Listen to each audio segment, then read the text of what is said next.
You're listening to the Chad Hasty Show on demand. Good for you. Now download the KFYO app and listen live weekday afternoons 5 to 7 p.m. Central.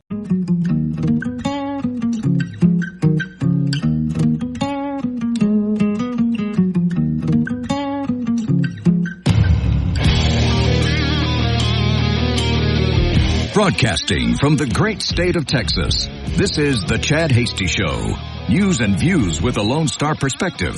You can sound off during the show by sending Chad a text at 806-680-2790. That's 806-680-2790. Or call in at 1-800-687-0790. Now, here's Chad Hasty. Filling in today for Chad Hasty, it's Steve Evans.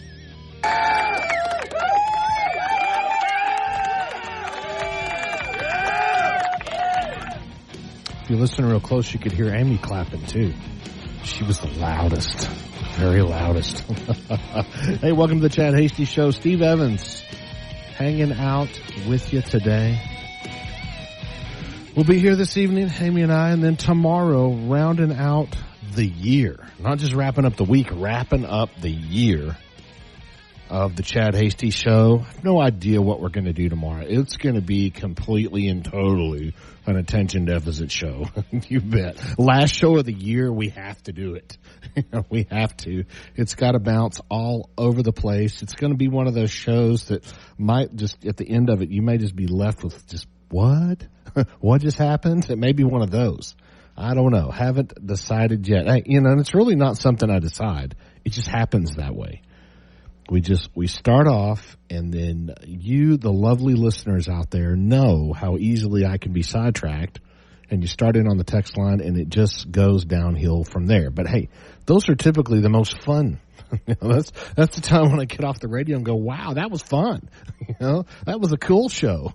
The Seinfeld show's about nothing. Those are the fun ones. So we'll probably do that tomorrow. And of course, anything goes. Open lines, always when I'm on the air.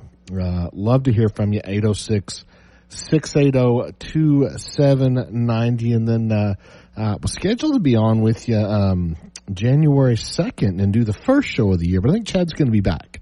I think the way his schedule worked out, he'll be back behind the microphone on Tuesday. We're going to take New Year's Day off, of course, and we'll be back behind the microphone. Those of you that follow me on my Sunday show on the Lubbock affiliate, KFYO, Reason, Religion, Reality at noon on Sundays. We're going to pre-record, but it'll be original content. So be sure to check that out. You can go to KFYO.com if you're not in the listening area and catch the show in the KFYO app and pick it up. And it's also podcasted, cslubbock.org. Or is it cslubbock.com. You can find the podcast, and then we do some extra content. The show after the show appears there occasionally when we feel like it. We want to throw a little bit. It's usually when we don't get everything out we want to say in 2 hours, then we'll usually vomit the rest of our topics in that last 30 minutes or so after the show. So make sure you catch that. A million different directions we can go today, but kind of hot off the press. I don't know if you are aware of the Texas Nationalist Movement. This is the Texas Group, the group that wants to eventually attempt to secede from the Union. And so one of the efforts that they've had, if you show up and you vote in primary elections, you'll notice that there's always those ballot propositions at the end of the ballot where it'll ask you typical questions, various, and I don't like them, to be honest with you. The State Republican Executive Committee, which I'm a member of, we debate those and come up with the list. And the list this year, I'll look here in a minute. The list is just stupidly long. Usually we try to stay 5 to 8. I think there's 20 this year. I'll look at the list. It gets debated. I tried. I'm bringing the list up here now while I'm stalling. Let's see. There's 13. And so I always try measures to limit the list to 8 or something like that. Everybody shoots that down. They want to have lots of propositions, and I'll go through those with you in a little bit if you want. But they'll appear on the bottom of the ballot. And so my beef with them is generally their statements that the large majority of Republicans are going to agree with anyway. And a lot of times, they'll talk about, we want this topic on. Well, we had this language in 22 or 20. Let's use that. And the language just gets regurgitated. We already have data on it.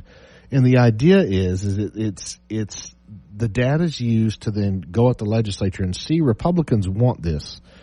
Well, as well as I do, when you get to the bottom of the ballot, especially if it's a long primary ballot, lots of things to vote on, you just play dot to dot on those. You're not really reading them at that point, or some people just check all yes. I don't believe that they are they're not good poll data. I don't think they really give us a clear picture. There's a lot of people argue that do, but I don't think they give us a good picture because they are at the end of the ballot, and especially when we've got 13. I mean, we started out with a list of like 30 or 40, and we debated and whittled this list down and got rid of a bunch of them, but you're going to agree with 99% of them. But we can go through it in a little bit. But the Texas Nationalist Movement, they wanted to get a ballot proposition on the ballot that basically said that Texas should have the right to, and I'll read it to you in a minute when I go through this article, and I've got an open letter from the Texas Republican Party State Chair Matt Rinaldi about how all this worked, but I want to give you kind of the quick how it works before I delve into this. So if you want to attempt to get a ballot proposition on the ballot, the very first thing you do is reach out to your state Republican Executive Committee member. Most of you in the listening area, there's if you don't know, there's one man, one woman elected to each Senate district to represent that Senate District 28 that most of the listening area is in. Has 49 counties now. We had 51. We lost a couple and picked up some and moved around when we redistricted. We have a lot of counties. So you reach out to your SREC member first, and they go to the meeting that generally happens, the December meeting. We had our meeting early December, late November, and they can carry that ballot. If they don't like it, they're not going to. But they can carry that ballot proposition to that committee presented, and then there's other measures to take it to the floor and try to get the rest of the 64-member voting body to agree. And sometimes you can get it done, sometimes you can't. Well, the other way that it can happen is by petition. And the election code goes through and defines, based on the number of gubernatorial votes for governor, and some mathematical language. You can get one. You can get those petition signatures, present that to the party. They can validate those signatures by sample. They have basically what we do is hire a company to validate them. And the threshold was a little over 97,000. And if they're valid, then you can force that proposition onto the ballot. And so that was what the Texas National Movement was trying to do. They were not successful at the SREC meeting getting their ballot language on, so they went to petition.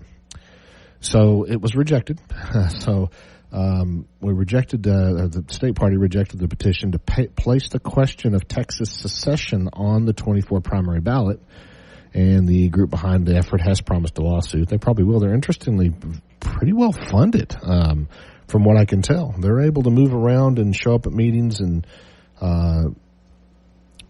I don't know, kind of interesting. So the Texas Nationalist Movement, the foremost supporters of the idea referred to as Texit, turned in 139,000 signatures earlier this month on the filing deadline with the question, should the state of Texas reassert its status as an independent nation? And that's what the question would have been. While statewide ballot propositions to amend the Texas Constitution must first go through the legislature, the code allows non-binding propositions on issue questions to be placed on the ballot of either party through petition. So that's what the attempt was. To place an item on the ballot, 97,709 valid signatures of registered voters in the state must be collected and turned in. They turned in a total more than 40% above the line, but close to half were deemed invalid by the party for various errors. And in an open letter by the Texas GOP GOP Chair Matt Rinaldi informed the group of the ruling, listed out the various reasons for the rejection. And I've got the letter, and when we're going to take a break in a minute or two here, and when we come back, I'll go through the letter with you real quick that explains what happened. Basically what happened, I mean, in this, as we go through that letter, it describes that all the requirements for the petition, cites the election code, and here's the reasons why your petition wasn't valid. So that was announced. That open letter went out last night, and so no lawsuit's been filed on it yet, but they've promised to file one. So anyway, we'll get to that letter in a minute. 806-680-2790. Just saw a segment on llama rescue. Chad needs a llama for his place. No, he needs a goat. He needs the screaming goats. We can never have too many screaming goats. So I don't know, llamas make fun noises. Anyway, we'll take a quick break and back with more on this topic in just a moment.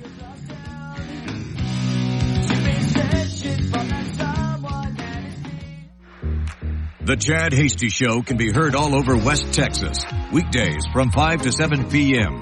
Tune in on News Talk 95.1 and 790 KFYO in Lubbock, News Talk 940 in Amarillo, News Talk 94.7 and 1470 KYYW in Abilene, and in Wichita Falls on News Talk 96.3 and 1290. The Chad Hasty Show. Make it a part of your drive home, weekdays from 5 to 7 p.m. This is Clay Travis. Every day on the Clay Travis and Buck Sexton Show, we're talking about news that matters to you and affects you.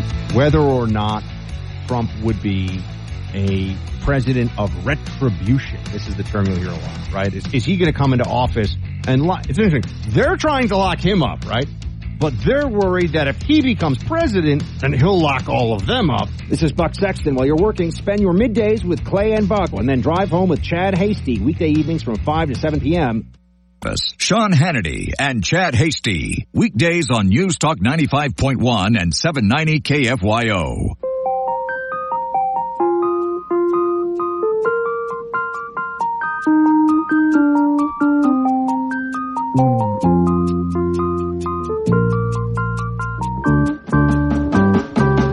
We get it almost every night. And when that Hey, welcome back to the Chad Hasty Show. 806-680-2790. We had a drive-by caller.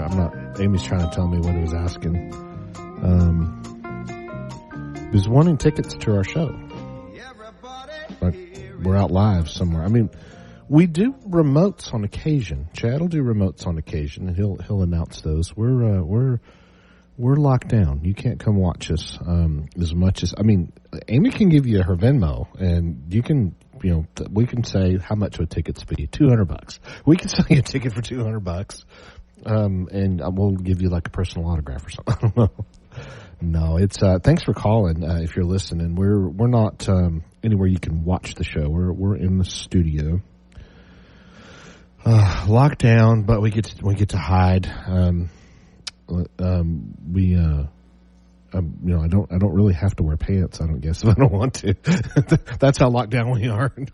No pants while broadcasting. I've never done that. Yeah, okay. I'm not sure about that. Anyway, so if you're listening, thanks. Love to, but we'll do like an in-studio party one day. We'll just we'll register for tickets. We'll do some sort of in-studio audience thing. You have to, swear that you're not going to holler or scream or, anything that could get us in trouble. Maybe we'll do that sometime. That would probably be bad. I would probably get shut down if I tried to do that. But we do live remotes. So sometimes we're out in the public doing remotes. Chad does some.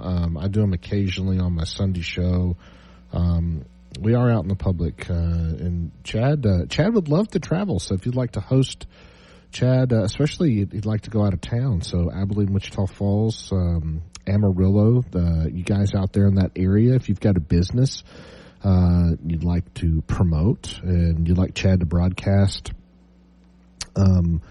like him to broadcast from your business, that's the kind of thing he likes to do. You can catch him at Chad Hasty Radio on Twitter. I don't know his email address. He says that it's at the end of the show. He'll throw his email address. Or you can throw Steve at Sevens Radio. You can catch me.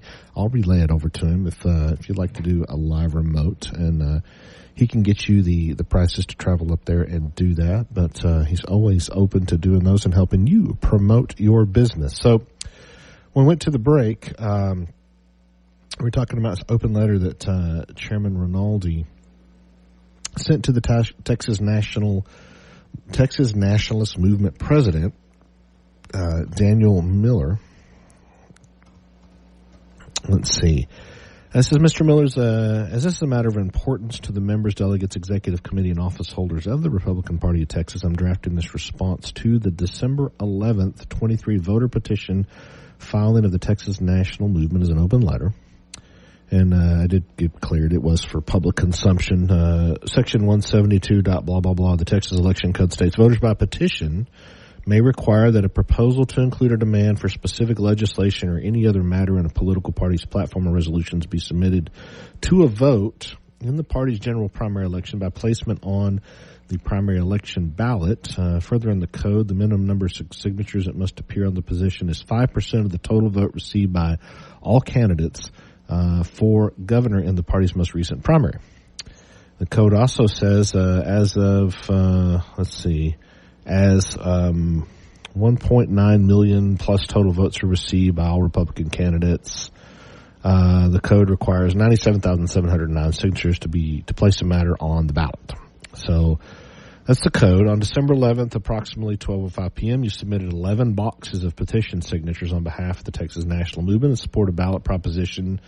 On the March 24 Republican primary ballot, we've determined after a review of the filing that the petition fails to meet two requirements of Section 172.088 for voter petitions, specifically that all petitions must be timely filed and contain valid signatures. The code states that a petition must satisfy the requirements prescribed by more code. I'm skipping over the code part because you're not going to remember it anyway unless you're eagerly writing it down. But you can find this letter on the news Texas GOP website. The petition must satisfy the requirements to be valid. It must be, among other things, be timely filed with the appropriate authority. That would be the state chair for this. Contain valid signatures in the number required by the code. Regarding the first requirement, it was not timely filed. It says prescribes that voter petitions must be filed with the state chair of the party holding the primary to which a petition applies before the date of the regular filing deadline for candidates' applications. The regular filing deadline was December 11th. This petition must have been filed no later than December 10th. The movement delivered its petition to the Republican Party of Texas on December 11th. Furthermore, the petition signature to be valid, here we go, must contain a signer's signature, printed name, resident address, county of registration, date of signing. If you've ever signed a petition for for a judge to get on a ballot, so like appeals court judge, Supreme Court judge, they have to have so many petition signatures to get on the ballot. You've done this before. So it's a big, long page. You fill out all of your information, and they have surrogates operating all over the state that go out and collect petition signatures for them. So this is kind of what they were trying to do. The signature is required to appear on the petition in the signer's own handwriting. Texas Election Code says electronic signatures are not allowed. The vast majority of the petition signatures were invalid. A number of the signatures was omitted. One or all of the residence addresses, county, date of birth, voter registration. Many contained invalid names. Only an estimated 8,300 of the 139,000 turned in were in the petition signature's own handwriting. The remainder of the signatures submitted were electronic. In the following form, they included a screenshot. For these reasons, the voter petitions delivered by the movement on December 11th are rejected as untimely, and even if they had been timely submitted, did not contain the required 97,000 plus valid signatures to place the matter on the ballot. So, let's see. Either sensing the imminent I'm back over to the article now, or perhaps due to the length of time between the petition submission and news from the party, the movement unknowingly preempted the RPT's decision on Wednesday with an announcement for its board of directors authorizing legal action against the party. So they're going to try to sue. They told the Texas News yesterday that no lawsuit had been filed, but the group intended to pursue the route. The resolution reads, whereas Republican Party of Texas failed to acknowledge or act upon these submitted petition signatures, blah, blah, blah, blah, blah. Be it resolved, the board of directors of the movement authorizes initiation of legal action. So a follow-up response from the movement to the Texas GOP's ruling reiterates the group's intent to sue, objecting to both the objections of timeliness and electronic circulation method. This is the interesting part. I'm going to run out of time here in a second, but this is the interesting part that we need to watch, because they're going to challenge the election code if they file this suit the way it sounds like they are. Their letter cites a section of the Texas Business and Commerce Code that reads, if a law requires a signature, an electronic signature satisfies the law. Section 277 of the election code reads, a signature is the only information that is required to appear on the petition in the signer's own handwriting. The movement contends that those signatures in question were handwritten by way of an electronic pen on DocuSign, while the party asserts it must be a wet signature with real ink. And if you've ever done a petition before, I've never seen electronic signatures collected. So more on this after the break. Time for news and weather. You're listening to the Chad Hasty Show. Steve Evans hanging out with you. We'll be back in just a moment.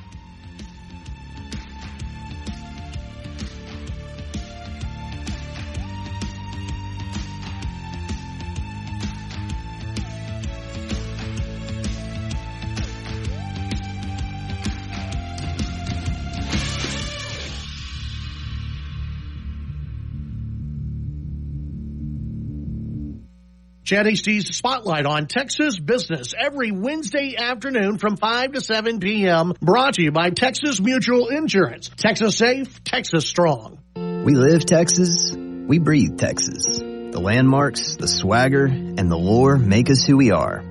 We devour the tastes and the smells of our state. You just might say there's something in the air. So do your part to help protect it. Keep your tires at the correct pressure and avoid idling at drive-thrus. Both help reduce emissions. For tips, visit drivecleantexas.org. Drive clean, Texas. Live and breathe it. Brought to you by TxDOT. I answered the call. Together, we fought for our nation and its people. And even though I no longer wear the uniform, I am still a Marine.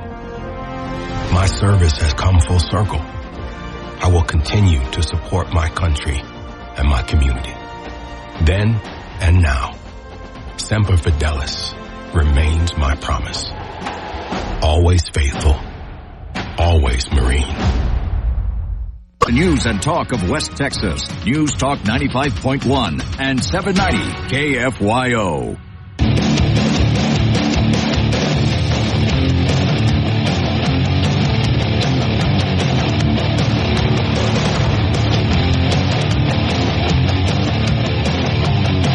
You're listening to The Chad Hasty Show. Filling in today for Chad Hasty, it's Texas SREC member Steve Evans. Hey, welcome back to the Chad Hasty Show. 806-680-2790. If you'd like to send us a message, check on a couple here. Eric, that's a lot to unpack there. I haven't read anything about this. He's referring to banks and the Fed now operate in tax-free from a federal law passed on November 15th and is upset about it. Eric, if you got anything on that I can read, send it over. There's a lot to unpack in that text. Thanks for that. That is the Brain Trust in Hill County. Let's see. I'd be happy to sponsor a live remote in California for Chad. He might, if the price was right, he might come do it. Live in California. That'd be kind of fun. I might go with him. I'll just be as a roadie. I'll just carry the gear. Okay. So just wrapping up our discussion on the Texas National Movement, they're questioning that whether they could use electronic signatures, DocuSign signatures. Those and the other assertions on both sides will have to be meted out in court, though. For now, there will be no Texit proposition on the ballot. Before the deadline, the petition was among the pillars of a particularly chaotic state Republican executive committee meeting. I didn't think it was that chaotic. The Texas GOP's governing body chose not to advance the Texas item as one of the 10 ballot questions. Oh, there's more than 10. It would have been number 14 for 24. Staying power of Texas as an issue in the state, especially in GOP circles, is significant, but those who support it, like the Texas Nationalist Movement, found themselves opposite much of the party apparatus. Ironically, Texas and the Nationalist Movement have been able to do what many others haven't, unite in large warring factions of the Texas GOP's elected officials and activist crowd in opposition to itself. So what'll be interesting is them challenging the ability to collect electronic signatures. So it'll be very, very interesting because this is not something that's been done in the past. I'll be curious to see how that pans out. I don't know. That'll be interesting. But so I guess the next step, and I think they're probably funded well enough to file the lawsuit. We'll have to see. But interested in your opinion on this. And it's just, it's almost an up or down question. Let me reopen that article and give you the exact language that they were going to use. We'll just take a quick poll. We might not have the audience tonight that would give us a decent cross section, but the question: should the state of Texas reassert its status as an independent nation, basically secede from the union? Should we do that? I got asked several times. I don't mind telling you my position on it. I got asked several times where I'm at on it, and I'm nowhere near in support of it. I'm a proud veteran, swore an oath to the country, and the questions that I ask in something this big are: how would that look to you? How would that we don't have a constitution, a state constitution that would support being an independent nation. We don't have that. That would have to be rewritten. What would our government structure be? What would it look like? How are we going to immediately, that's another question I ask. How are we going to immediately establish foreign trade with the rest of the United States, right? Well, we have everything we need here. No, we don't. We've got oil and we've got refineries, and we've got cattle, but we don't have everything we need. We would have to have foreign trade. We make some cars here, but the parts are imported. Would the businesses stay here? Would they pull out? Military, the military assets that we have belong to the federal government. Would they just come take them?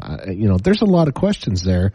And so the answer that I usually get is, well, we just want to ask the question if we can even move forward. And I'm hung up on that because something that large, I think you could at least sit down with the brain trust and highlight some bullet points of how you're going to get from A to B. This is a big enough thing that those questions need to be yes, we can. We can do it. We should do it. I think there's a lot more that needs to be answered before people are ever going to give this the time of day.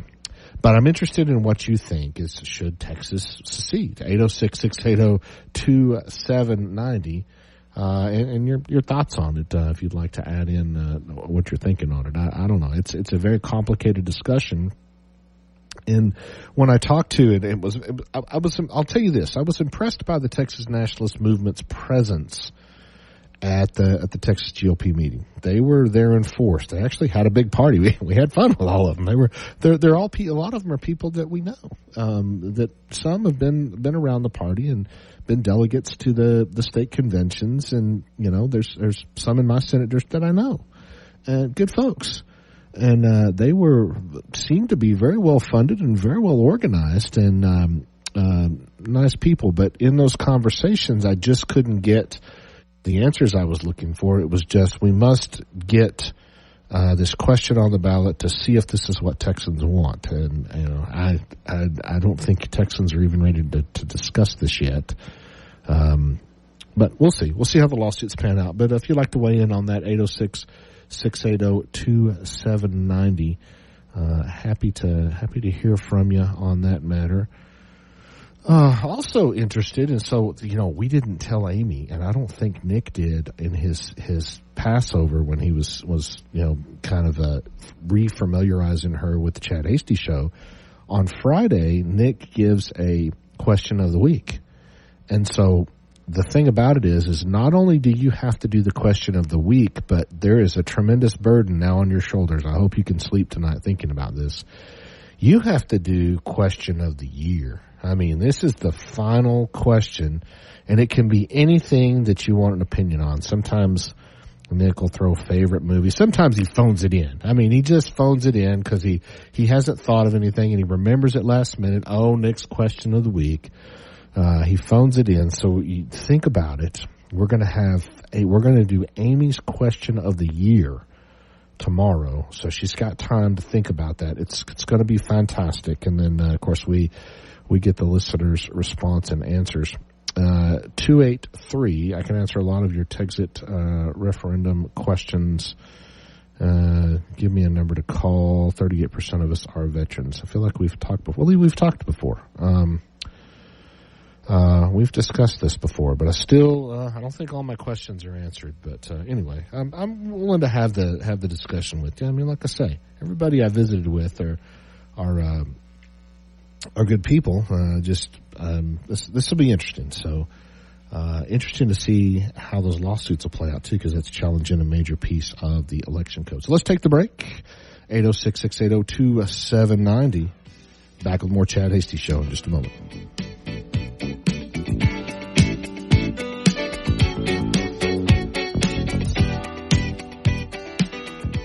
This is Clay Travis. Every day on the Clay Travis and Buck Sexton Show, we're talking about news that matters to you and affects you. Whether or not Trump would be a president of retribution. This is the term you'll hear a lot, right? Is he going to come into office and it's interesting. They're trying to lock him up, right?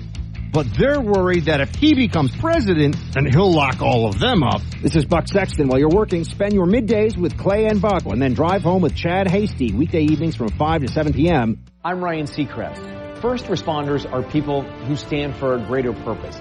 They will be there for you when nobody else is, to help you, your family, your community. This is their selfless promise. This is their sworn duty, to protect, to serve, to help. When you call 911, first responders show up now. Let's show up for the people who show up for us every day and every night. Go to firstrcf.org and make a difference today. Somebody once told me the world is gonna roll me. I ain't the sharpest tool in the shed. She was looking kind of dumb with her finger and her thumb in the shape of an L on her forehead. Well, the years start coming and they don't stop coming. Fed to the Welcome back to the Chad Hasty Show. Crashed my texture. I'm working on that. Eric, I got your text. So Eric's talking about sections of the 12 U.S.C. 4, Section 531. I see all the sections you're talking about, but I don't see any recent amendments to it. It looks like 1993 might have been the last action on Section 531. So still more to unpack there. I've got a few more. I can't open them yet. Let's see. Lee. Lee, we'll have to talk offline down the road a little bit. 777, great question of the year. You're going to start drinking Bud Light in 24? I'm not a beer drinker. 660, Ron and Abilene. I think we should just kick out the states that don't follow the Constitution. We shouldn't have to leave. That would be an interesting twist. We'll just kick you out. How would that go? Interesting. I don't know that there's even a provision to do that. We don't like you, so you're just gone. Get out. Go be your own person. We're going to pull all of our federal resources away. Could you imagine? The federal government is so embedded in states. You know, they own property, they own material, they own equipment, they would have to pull all that stuff out, all of those federal resources, and potentially sell the real estate back to the state that was leaving the union. That'd be interesting. Anyway, Moving on, Department of Justice demands Abbott stop enforcement. We demand you stop. Like Abbott cares what the Department of Justice thinks at this point. You stop enforcement of a law criminalizing illegal immigration. They demand it. The law, U.S. Department of Justice told Governor Abbott that Senate Bill 4 intrudes on federal powers and will result in a lawsuit. Okay, so U.S. Department of Justice, DOJ, warned the Abbott administration that it will sue the state of Texas, say it isn't so, to prevent the implementation of a recently enacted state law designed to criminalize illegal immigration. The principal deputy assistant attorney general, I couldn't get the main attorney general, it should have been the principal deputy assistant, addressed the letter to Governor Abbott and carbon copied Attorney General Ken Paxton. A copy of the letter was published on social media. Do I have to say the whole thing? Principal Deputy Assistant Attorney General Brian Boynton. Boynton gave the state of Texas a deadline of January 3rd to confirm that Senate Bill 4 will not be enforced. Well, come on. You know what he's going to do. Otherwise, he said the U.S. government will pursue all appropriate legal remedies to ensure that Texas does not interfere with the functions of the federal government. Okay, bring it on. Invoking the landmark Supreme Court decision, Arizona versus United States, Boynton said that SB 4 only purports to criminalize illegal immigration and runs afoul of federal law. SB 4 is preempted and violates the United States Constitution. Accordingly, the United States intends to file suit to enjoin the enforcement of SB 4 unless Texas agrees to refrain from enforcing the law. Don't enforce the law. Don't enforce your state law. Don't worry about that 10th Amendment stuff there. Don't worry about that at all. We're going to tell you can't enforce the laws that you made in your state. The United States is committed to securing the border and ensuring the processing of non-citizens consistent with the Immigration and Nationality Act. SB 4 is contrary to these goals. Set to take effect on March 4th, SB 4 creates a process whereby illegal immigrants can be subjected to charges ranging from misdemeanors to felonies for crossing the southern border without authorization. In addition, defendants can agree to leave the country in quasi-deportation procedure in lieu of prosecution. Boynton contended that SB 4 intrudes into a field that is occupied by the federal government. He said that Congress has already devised a comprehensive process to remove illegal aliens and impose consequences on those who break immigration laws. The letter said that SB 4 could impede the U.S. government's ability to grant protection to asylum seekers and undermines relationships with other countries. Because SB 4 is unconstitutional and will disrupt the federal government's operations, we request that Texas forbear in its enforcement to the extent you believe there are any facts or laws supporting the validity of SB 4. We urge you to promptly bring them to our attention. Yeah, they're going to just cave to the what is he now? The Principal Deputy Assistant Attorney General, the little man. Senator Birdwell warned his Republican colleagues before they passed the legislation that violates separation of powers. Birdwell is a staunch border security proponent and was the author of the earlier version of the bill containing a different enforcement mechanism that did not include deportation-esque protocols. Other opponents of the law have said it would open the door to racial profiling, excessive prosecution, and other abuses of power. You know, it's one of those things I've been a little bit concerned with. Abbott and others seeking to crack down on illegal immigration at the state level believe the state's actions are necessary to deter illegal immigration amid record levels of unlawful border crossings. Illegal immigrants were encountered over 3 million times along the southern border during fiscal year 23. Oh, it's going to be a busy year for the courts in 24. So many things to pay attention to. Let's see, 806-680-2790-777 says, it would be nice, a nice thought for Texas to secede, but the feds would move every military base and all the towns they're located at would die. And then you have the USDA, no more university funding, playing sports against other states. What about the post office, farm bill, and private companies that would leave to other states? I just don't believe it's practical. Thanks, Russell. Appreciate that, Russell. Eric, let's see. Yeah, but if you go look at that, Eric, we may have to have this conversation offline. If you go look at it, it says as of December 23rd, which is when the system database updates, if you look at the amendment dates, I don't see an amendment. I don't see a recent amendment.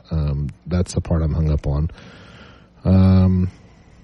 Okay, yeah. Eric, I'll have to dig into that more. I mean, we're going to have to find a bill, and there's if you can find the bill, you can find the voting records and the stuff out there on it. But I don't see that. I don't see that there's actually any new action taken on it. So it'll be interesting to see. The border talk. That's. I mean, we're going to be discussing this for a while. And that goes back to the discussion we had yesterday with the text system is crashing again. Please don't do this while we're on the air. Do it later. That's going to go back to the question of how strong our president is, and I don't trust Joe Biden. They've hung their hat and doubled down on their policies. They're not going to change. It's not going to change. It's going to be Texas in a fight with the federal government, in a fight with Joe Biden. That's not going to change. End of story. And we're going to have this thing tied up in the courts. They're going to sue. They're going to sue for every single measure that Texas has done to help secure the border. That's what's going to happen. So we're going to have a lot of things to talk about come 24. Hey, time for news and weather. It's the Chad Hasty Show right here on the Texas Town Square Media Network. Back with hour 2 of the program. Stick around.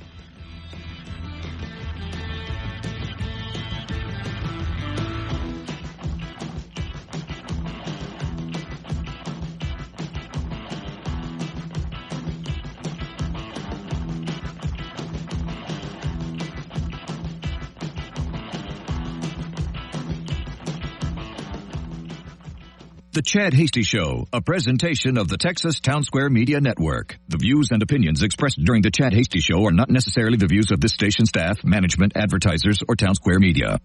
Or call in at 1-800-687-0790. Now, here's Chad Hasty. Filling in today for Chad Hasty, it's firearms enthusiast Steve Evans.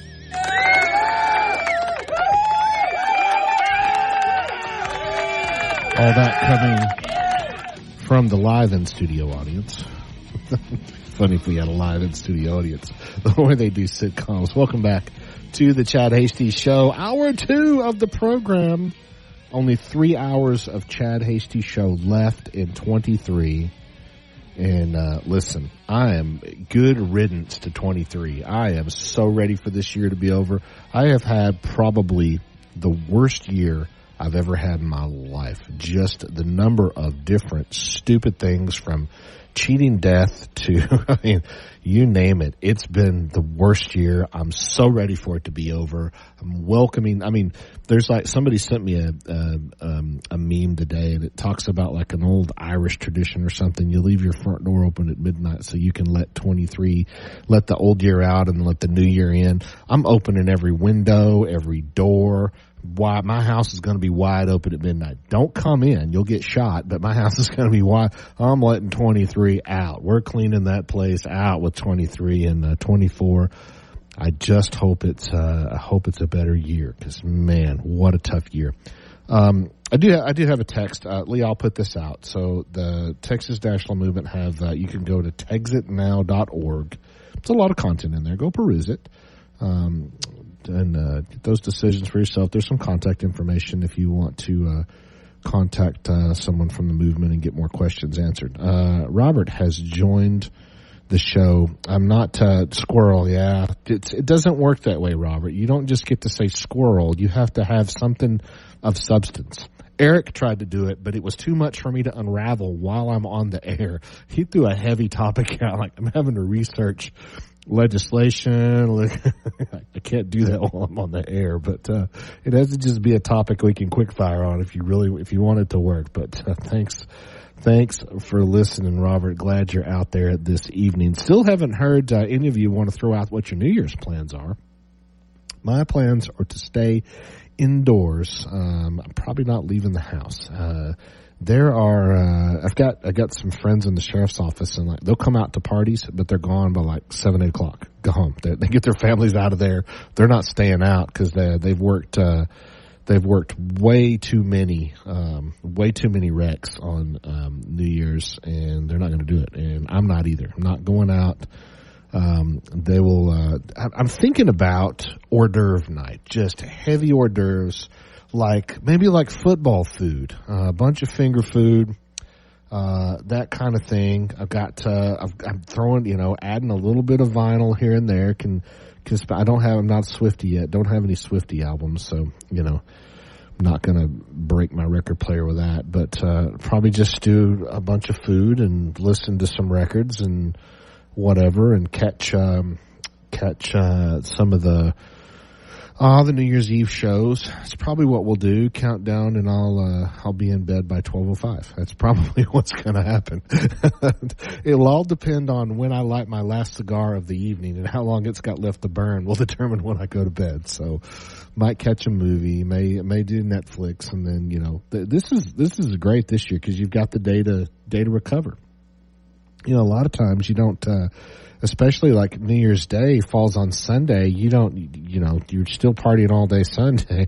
You don't really get a recovery day. So you get a recovery day this year. So 777 says, let's see, crappy as the past 2 crop years have been, I'm sure looking forward to 24. You and me both. Cotton feeds my family too, so has not been good on the high plains the last 2 years. I'm hoping for the right kind of rain. It's your turn, farmers in the listening area. It's our turn out here for a good cotton year. Absolutely, you don't have to rely on that insurance and rely on that subsidy. Looking forward to that. So anything you're doing on New Year's, this will carry over into tomorrow's show. Anything your New Year's plans interested in? And I mean, we can hate on 23. We can continue like the Festivus airing of grievances into hating on 23. If you want to air out your grievances against 2023, bring them on. Happy to hear them. Let's see, Eric. Let's see. The feds are going to sue Texas. Does that mean we need to be scared? It does not. Feds aren't enforcing the law, yet they want to sue us for enforcing the law. I'm going to get Alzheimer's on that one. That'll be the only thing I have in common with old Joe Biden. Do you impersonate or identify as a Roomba? Because Joe Biden does. So that'll be the other thing you can do. You do your best Joe Biden, just walk around and bump into walls. Can do your Biden impersonation. Eric also says, I dropped an Alzheimer's bomb on you. Yeah, I don't know. Thanks for that. But anything you want to say sayonara to 2023, bring it on. We can air out those stories right here on the Chad Hasty Show. Keep them clean. 806-680-2790. House GOP is probing if Biden was involved in Hunter's scheme to defy subpoena, potential impeachable offense. I think, before I go through this, I'm telling you something's going to happen. The Democrats have got something up their sleeve. The Democrats are going to push an impeachment. That's what they're going to do. They're going to jump on the bandwagon with the Republicans. The Republicans at least are investigating. Something the Democrats didn't give Trump the courtesy of. They're investigating to come up with some real charges. The Democrats just sat in a room and said, what can we charge this guy on? Well, I don't like his hair. Great, write it up. I mean, they wrote these things up fast. The Republicans are at least holding hearings. They've subpoenaed Biden. Subpoenaed Hunter Biden. He's defied it. They're currently looking into whether the president was involved, digging through all that. So that's the interesting part. But they're going to eventually find something to impeach him on. But I think this is what the Democrats are counting on. They got to figure out a way to get rid of Joe Biden. But they got to get him elected first. They got to get him reelected. They got to get him reelected, and then I think they will be fine opening the doors and paving the way for his impeachment and then running him out. No loyalty among thieves at all. They'll run him out, and then their backup plan will be the vice president.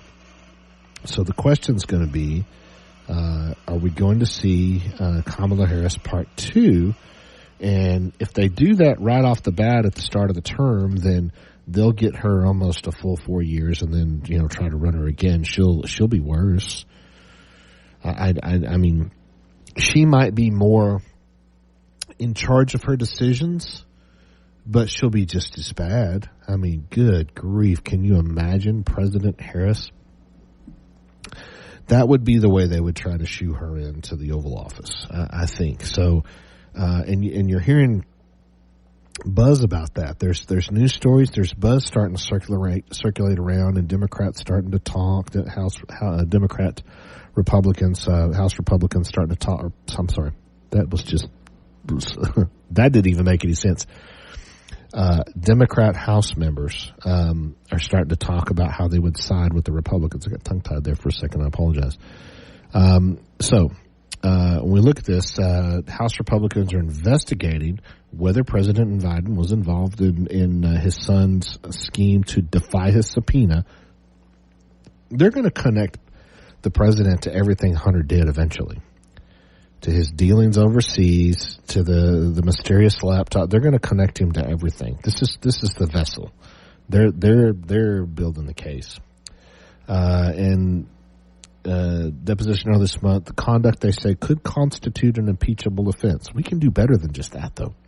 House Oversight Committee and House Judiciary Committee and House Ways and Means Committee are investigating whether sufficient grounds exist to draft articles of impeachment against President Biden for consideration by the full House. They formalized their inquiry earlier this month. The Oversight Committee Chairman James Comer and Jim Jordan, the Judiciary Committee Chair, penned a letter yesterday to White House counsel Edward Siskel, notifying him of the additional area of their investigation. They're being pretty transparent about it. In light of an official statement from the White House that President Biden was aware in advance that his son Hunter Biden would knowingly defy two congressional subpoenas, we are compelled to examine as part of our impeachment inquiry whether the president engaged in a conspiracy to obstruct a proceeding of Congress. Oh, goodness. Comer Jordan wrote to Siskel, the subpoenas were both for Hunter Biden's deposition, one from Comer and one from Jordan. The two chairmen planned to hold the deposition in the same room at the same time. President's son was subpoenaed to appear for deposition before the House Oversight and Judiciary Committees earlier this month. Hunter Biden defied that subpoena and instead appeared on Capitol Hill and delivered a public statement before the press. On December 13th, Mr. Biden did not appear for the depositions as required by the committee subpoenas. Instead, appeared on the Capitol grounds with his attorney. They wrote, Mr. Biden gave a lengthy public statement to an assembly of reporters, which he made several statements that are relevant to the House's impeachment inquiry, including representations about his business activities, assertions that about President Biden's awareness, and just throw your dad under the bus right there, and financial involvement in these activities and attacks on the committee's inquiry. Hunter Biden indicated that he would only testify in public forum, a demand for special treatment that committees have previously rejected. Although Mr. Biden professed an interest in answering questions about his actions, he departed the Capitol grounds without taking any. The committee subsequently recorded Mr. Biden's non-appearance at his deposition. Later that day, Comer and Joyner pointed to a statement made by the White House press secretary Harry Jean-Pierre. She asked whether the president had watched his son's public statement.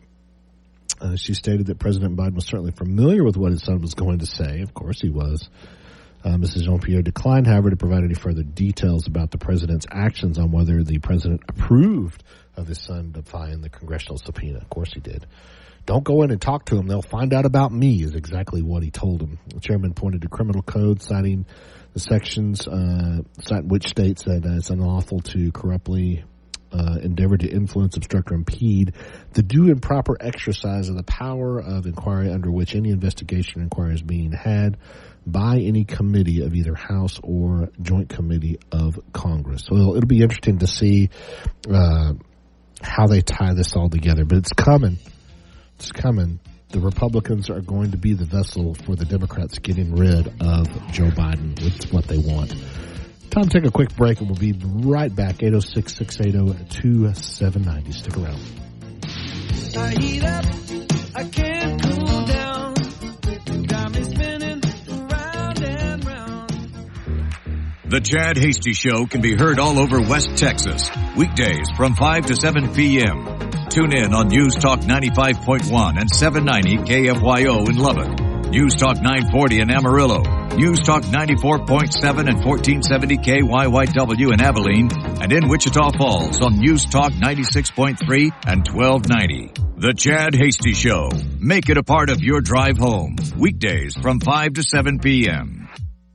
This is Clay Travis every day on the Clay Travis and Buck Sexton Show. We're talking about news that matters to you and affects you.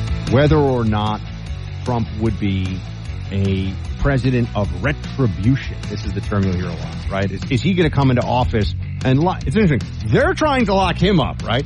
But they're worried that if he becomes president, then he'll lock all of them up. This is Buck Sexton. While you're working, spend your middays with Clay and Buck and then drive home with Chad Hasty, weekday evenings from 5 to 7 p.m. Reynolds, join me and Kevin McCarthy for the Car Pro Show Saturday mornings at 11 on News Talk 95.1 and 790 KFYO.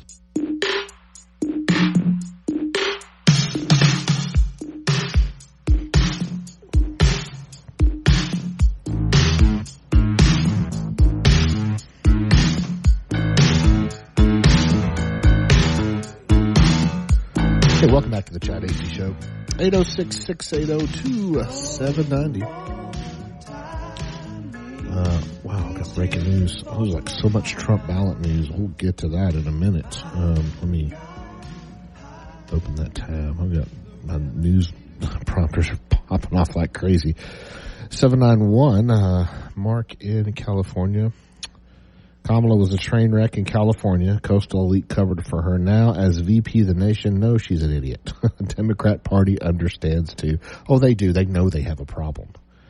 They know they have a problem, and I really believe they're going to try to use the Republicans to get them out of their problem.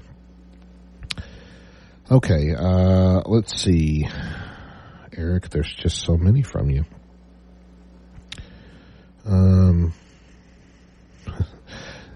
When I reloaded the text line, it just exploded with all these texts. Okay. New Year's Eve, in-house party of one, definitely eggnog. Streaming online, shows, probably asleep by 10. I'll watch the road rage, crashes, Florida man, and woman craziness on YouTube from the comfort of my meditation chair. A Roomba. Hey, dress up like a Roomba at your party of one. Also, Eric's going to do a New Year's Day morning motorcycle ride with the brothers. That sounds awesome. 777, it'll be the same old story. Republicans are all talk and no action. Well, I don't know. Sometimes it feels that way, doesn't it? Sometimes it does. So, let's see. I got a bunch of Donald Trump ballot news. Let me make sure this is new stuff here. The Colorado Secretary of State will include former President Donald Trump on the 24 Colorado primary ballot after Republicans filed an appeal to the Supreme Court.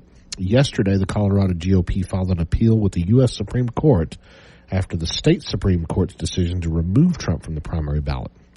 Following the appeal, the Secretary of State announced she will include Trump on the primary ballot on the January 5th certification deadline, unless the U.S. Supreme Court affirms the lower court's ruling or declines to take the case. Donald Trump engaged in insurrection and was disqualified under the Constitution. Colorado Supreme Court got it right. This decision is now being appealed, she continued, but she's still going to include him. Urged the U.S. Supreme Court to act quickly given the upcoming presidential primary election. Trump's inclusion on the ballot creates an unprecedented situation for the U.S. Supreme Court amid two dueling rulings. The controversial Colorado ruling and the Michigan Supreme Court's ruling battling down an attempt to remove Trump from the primary ballot. I have that here in just a second. The Colorado Supreme Court stayed its ruling until January 4th to allow time for an appeal to its decision. So because they stayed the ruling, that allows the Secretary of State to move forward with the ballot, putting them on the ballot. Two states contradicting rulings will likely spur the U.S. Supreme Court to take up the case, which will set the legal precedent for the rest of the country. U.S. Supreme Court has a ticking political time bomb on its hands. The body will have to decide the case before Super Tuesday, March 5th. The deadline, however, comes with a few wrinkles. According to the Colorado Secretary of State's press release, the deadline for the 24 primary ballots to be sent out to military voters is January 20. Additionally, February 12th is the first day that ballots will be mailed out to voters. And at the end of the month, on February 26th, the first day of primary voting takes place in Colorado. It's unclear what would happen to any released ballots if the Supreme Court declines to appeal or doesn't take up the case. That would make a big old mess, wouldn't it? Over this month, the Supreme Court, well, you know all this. So now let's jump over to, we'll at least start it. Let's see, where is the Michigan story? There we go. Michigan Supreme Court rejects an attempt to remove Trump from the ballot. This happened yesterday. I just didn't get to it. The Michigan Supreme Court rejected an attempt to remove former President Trump from the state's 2024 Republican primary ballot. Decision comes after the Colorado Supreme Court last week disqualified Trump. The disqualification made under the 14th Amendment. I see that they're talking more about the Colorado's election law is different from Michigan laws in a material way that is directly relevant to why the appellants in this case are not entitled to relief they seek concerning the presidential primary election in Michigan. One of the Justice Welch wrote in their opinion. Trump wrote in a post on Truth Social following the decision that the Michigan Supreme Court has strongly and rightfully denied the desperate Democrat attempt to take the leading candidate in the 24 presidential election, me, off the ballot. Yeah, I've got that, Rob. Ballot in the great state of Michigan. Welch said in the ruling, appellants argue that the political parties are state actors for the purpose of putting forward candidates in the presidential primary. Thus, the political parties are subject to the Constitution. They're bouncing back and forth here. Back to the Michigan opinion that Justice Welch noted that the Colorado ruling was preceded by a lengthy evidentiary proceeding in a trial court that developed the factual record necessary to resolve the complicated legal question at issue, and that the effect of the decision from Colorado has been stayed for a short period of time. Trump has indicated his intent to seek leave to appeal the United States Supreme Court, which they have already done. However, the appellants have identified no provision in the Michigan law that requires someone seeking the office of president to attest their legal qualifications to hold office. Now, that's what happened, and that's just a lot of the rest of it's just all boring. And then, of course, we've got some breaking news happening in Maine that I'm going to bring you after the break. Breaking right now. Very, very rarely do we get to break news. So usually by the time we get on the air, it's all happened already. Anyway, time for news and weather, and then I'll be right back. Chad Hasty Show, 806-680-2790. Your comments and more after the break.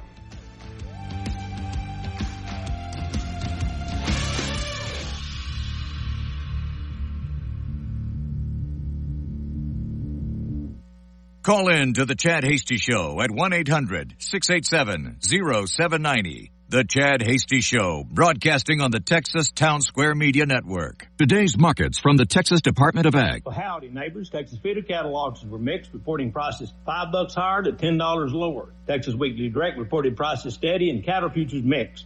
June live cattle futures down 15 cents, closed at $177.50. August feeder cattle futures up $3.28, closed at $233.95. July cotton futures down a point, closed at 78.06. July wheat futures down 12, closed at 8.59 a bushel. July corn down 30 cents, closed at 6.31, and July soybeans down 6 pennies, closed at $14.95 a bushel. July soybean meal futures down $14, closed at $410.70 per ton. June Class B milk futures up 4 cents, closed at $14.93.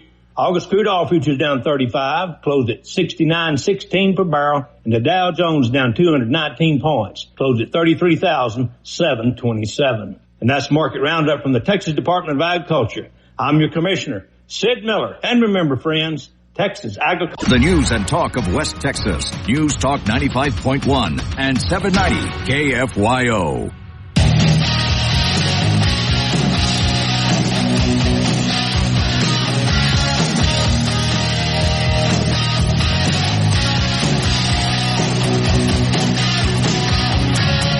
Chad Hasty, talking the news at the start, middle, and end of your drive home, and when news breaks. This is the Chad Hasty Show. He's an expert on grilling steaks and grilling texters. Filling in for Chad Hasty, it's Steve Evans. Hey, welcome back to the Chad Hasty Show. Speaking of breaking news, thank you for everyone that hit me on the texter. I've got it too. So I said earlier, all my news alerts were exploding. Let's see, and this is. I'm gonna read Eric's text first. Thank you 392 for alerting me to that. As the third branch of government of the Supreme Court needs to get off its tail and step in to stop this craziness, the real threat to democracy is the actions of the government against Trump, or even worse than just the government. This story, breaking news out of Maine. Donald Trump removed from the primary ballot by the Secretary of State.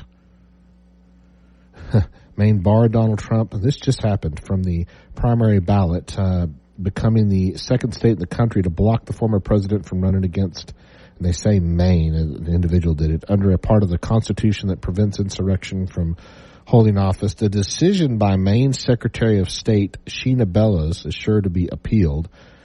Colorado Supreme Court. Oh my goodness, quit regurgitating. Let me see if I can skip through this. Party has asked the Supreme Court to review the Colorado case, nation's highest court. In 1868, 3 years after the end of the Civil War, the United States adopted the 14th Amendment. So we're going to do a quick history lesson to the Constitution and provide for legal protections to those who had formerly been enslaved. In addition, Section 3 of the amendment barred those who had sworn an oath to the Constitution from holding office if they engaged in insurrection. Provision was used at the time to keep former Confederates out of office, but has rarely been mentioned in recent decades. Trump's critics cited that section of the Constitution after January 6th attack on the U.S. Capitol, arguing that Trump had incited and participated in insurrection. I didn't see him down there marching. Before and during the riot, they submitted challenges.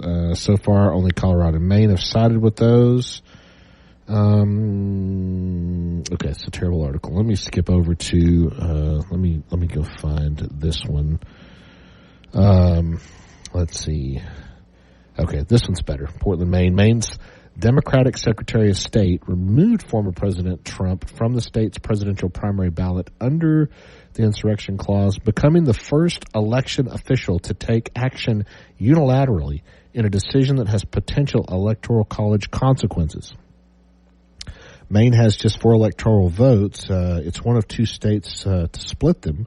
Trump won one of Maine's electors in 20, so having him off the ballot there, he should emerge as the Republican general election candidate, could have outsized implications in a race that is expected to be narrowly decided. The decision by the Secretary of State, Sheena Bellows, follows a December ruling, blah, blah, blah. Bellows found that Trump could no longer run for his prior job because his role in the January 6th attack. Blah, blah, blah. Her decision came one day after Trump's lawyers asked her to disqualify herself over tweets that say that she showed bias. You think? She called the U.S. Capitol attack an insurrection and bemoaned that Trump wasn't convicted by the U.S. Senate after being impeached by the U.S. House. Okay. So in my mind, he was, and that decision by the U.S. Senate will likely weigh on the Supreme Court's decision. All of this is going to be relevant. Bellows won't have the final word on Trump's political career. Yeah, one person doesn't get to do that. My goodness. Her decision can be appealed to the Maine courts. They're going to have to hurry. The U.S. Supreme Court is expected to make a final decision on whether Trump can still run for president early next year. They've waited to do this. They knew they were going to. They're trying to do it and catch the calendars so that he can't get on the ballot. Once the ballots have been certified or ballots start to go out, it just creates chaos. This is the plan. Activists have asked state election officials across the country to remove Trump from their state's primary ballots under Section 3 until Bellows' ruling. All of them rejected the request, often saying they were waiting for the courts to give direction on how to interpret the clause, which has been used only a handful of times following the Civil War. Maine law mandated that Bellows hold a public hearing over the issue, which she did in December. Probably invited no one. Didn't post it properly. I don't know. I'm just assuming. A lawyer and former executive director of the main chapter of the American Civil Liberties Union, Bellows allowed each side to submit additional arguments after the Colorado Supreme Court's historic decision. Trump's campaign said it would appeal that court's ruling to the Supreme Court. Main decision shows the potential perils to Trump if the issue is decided on a state-by-state basis. This is going to start being a chain reaction. He lost Colorado by 13 percentage points in 20 and does not need it to win the presidency. But Maine divides its electoral votes by congressional district, and Trump has twice won the state's second congressional district. If he's not on the ballot there, he would start his campaign down one electoral college vote. Secretary of State's office said it's not aware of the office previously striking a presidential candidate from the ballot, but other candidates from lower office have been removed that way. This is going to be a chain reaction. Every Democrat-controlled state, Democrat Secretary of State, I see this, and it's going to happen very, very quickly. Keep your eye on it. It's going to happen quickly, and only the Supreme Court's going to be able to stop it. And so likely, I expect the Supreme Court to take this matter up pretty quick is what I expect them to do. 368 says throw Hunter in jail. He's not running the show. They ought to throw him in jail. Just start retaliating against the Democrat Party, retaliating against the president, retaliating against the Roomba. Just pull the Roomba's batteries out, then he can't bounce off the walls. But I think we're going to see a very rapid chain reaction, and so Trump's lawyers are going to move fast, and then the party's lawyers, of course, the Trump campaign will more than likely finance the state Republican Party. They'll start filing appeals like crazy. I believe the Supreme Court will have. They'll have to. They'll have no alternative. They'll have to take it up. They'll have to take it up. They'll have to issue an opinion fairly quickly, or it's going to greatly impact the election, and they don't want to be the ones to do that.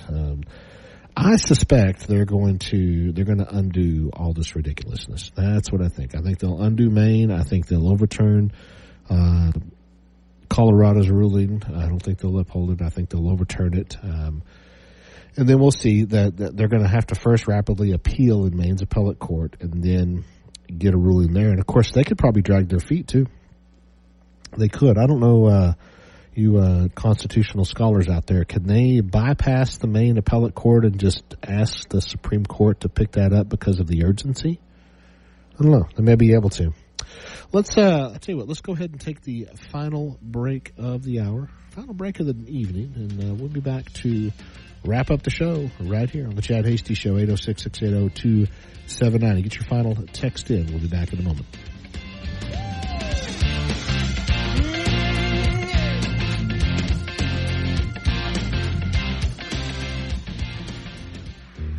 The Chad Hasty Show can be heard all over West Texas, weekdays from 5 to 7 p.m.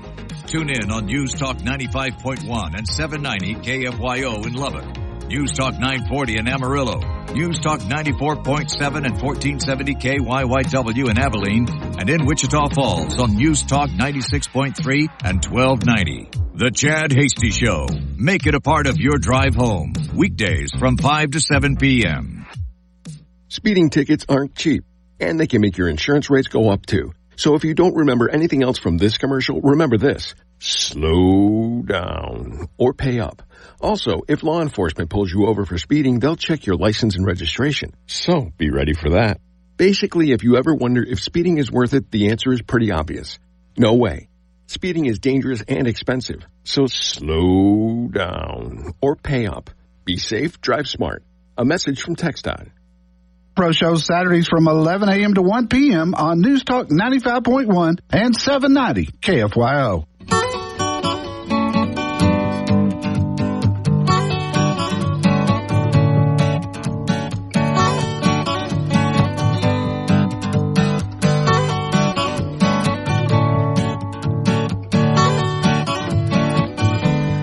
Chewing on a piece of grass. Walking down the road. Welcome back to the Chad Hasty Show, 806-680-2790. Eric got that final text in. Let's see. Under the Constitution, the Supreme Court has wide abilities. Appellate courts simply insulate the court from decisions it would hope to avoid. It's Mark in California. Read the Constitution. I have read it. You can read it over and over again. Doesn't mean you understand it. It takes a long time to understand it. There's constitutional lawyers out there spend their whole life trying to understand it. To me, it's pretty plain language, but it doesn't seem to be when you bring all the courts into it. Wrapping up the show, I wanted to bring this one yesterday. We ran out of time. New IRS tax brackets take effect in 24. Everybody goes, until I tell you, meaning your paycheck could be bigger next year. Sure could, Amy. You're going to get to keep more of your money, possibly, if you fall into one of these brackets. Yay! Oh, I didn't have applause. There we go. Oh. Higher federal income tax brackets and standard deductions will take effect at the beginning of January, potentially giving Americans a chance to increase their take-home pay in 24 and shield more of their income from the IRS. The IRS announced higher limits for the federal income tax bracket and standard deductions in November. The increase is intended to avoid a phenomenon known as bracket creep, much like appraisal creep, which happens when taxpayers are pushed into higher income brackets even though their purchasing power is essentially unchanged due to steeper prices for most goods. Your money doesn't go as far as it used to. Everybody's feeling that. The IRS makes such adjustments annually, but in times of high inflation, the increases are more significant and impactful for taxpayers.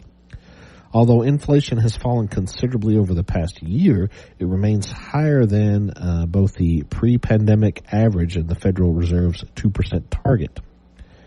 This year, the tax brackets are shifting higher by about 5.4%. The higher thresholds where tax rates take effect could mean savings for millions of Americans across all income brackets. You get to keep that extra $50.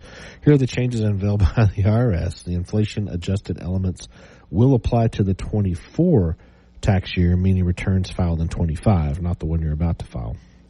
The standard deduction, which reduces the amount of income you must pay on taxes, is claimed by a majority of taxpayers. It will rise to $29,200, up from $27,700 in 23. For married couples filing jointly, amounting to a 5.4% bump. For individuals, the new maximum will be $14,600 for 24, up from $13,850, the IRS said. Heads of household will see their standard deduction jump from $21,900 in 24, a jump to $21,900 in 24, up from $20,800. And then the tax brackets for single individuals, they'll increase by 5.4%. 10% taxable income up to $11,600. Let's get up in the higher one. 22% taxable income over $47,000. 24% over $100,000 and 32% over $190,000. I don't think we have any listeners making more than that. We're all broke people hanging out on the Chad Hasty Show. Turn your mic up. I can't hear. I'm redlined here, Texture. I can bump it up a hair. Is that better? Maybe. I keep banging the meter. Turn your volume up, Texture, on your radio. Turn it up. You'll be able to hear. That might be better. Joint filers, let's see, in the 12% to $23,000, 22% income over $94,000, and 24% over $200,000 for those joint filers, and maybe we have some up in the 32% bracket at $380,000. Okay. Other tax provisions. The IRS also increased the thresholds for several other provisions, including the earned income tax credit amount.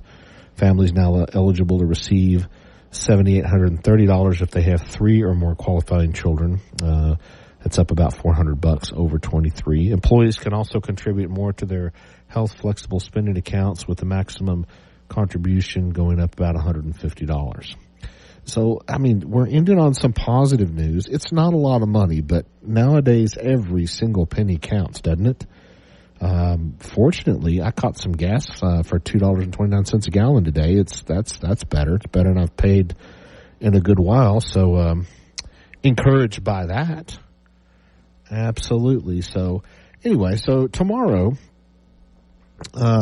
Absolute open line Friday on, let's see, it'll be New Year's Eve, but we'll wrap up the year. I've got several things we can do tomorrow. I've got some laws taking effect come Monday that will now be, you'll be responsible for knowing all of them. We're going to have Amy's question of the year. She's got so much stress and anxiety. I can see it on her face. Oh, my God, I've got to come. You have homework, Amy. You've got to come up with a question of the year for tomorrow's listeners. So we'll do that. Of course, interested in your New Year's plans. And the big thing that I want you to do, I want you to think about it for tomorrow. I want to know what you hate about 2023. I hate everything about 2023 for the most part. It was an awful year. A terrible year. So we'll air out our grievances. We'll just have like a late Festivus. We did Festivus we'll have a late Festivus on Friday. You can air out your grievances against 2023. So happy to take those. I'm sure you've got plenty you can air out. But anyway, we'll be looking at anything else that may pop up. There might be more on the main thing. I expect with all of the Trump ballot things happening, we're going to see courts moving rapidly. You're going to have attorneys. I mean, there's attorneys awake right now drafting appeals. They're going to jump into high gear. They have to. I mean, this stuff is going to happen in a matter of days. It has to, because all of the deadlines, ballot language has to be certified in certain states. They have to go ahead and start printing overseas ballots for military. They've got to start printing mail-in ballots. All of these things happen on a very rapid clock, because if you think about it, there's a lot that has to be done long before you vote. And you don't realize it when the mail ballots and all that go out. If you're one of the people that goes and casts your vote at a polling location, these clocks seem kind of strange, but all these deadlines are happening very quickly.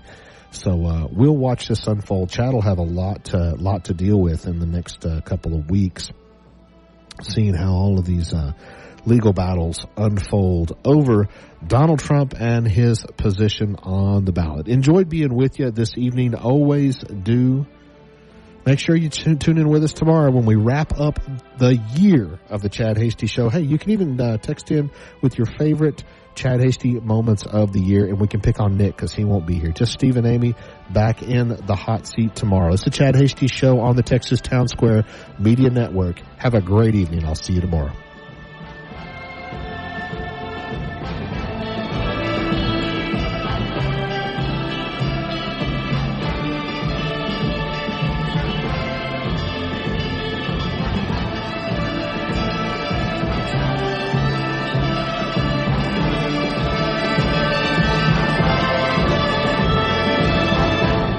The Chad Hasty Show, a presentation of the Texas Town Square Media Network. The views and opinions expressed during the Chad Hasty Show are not necessarily the views of this station staff, management, advertisers, or Town Square Media.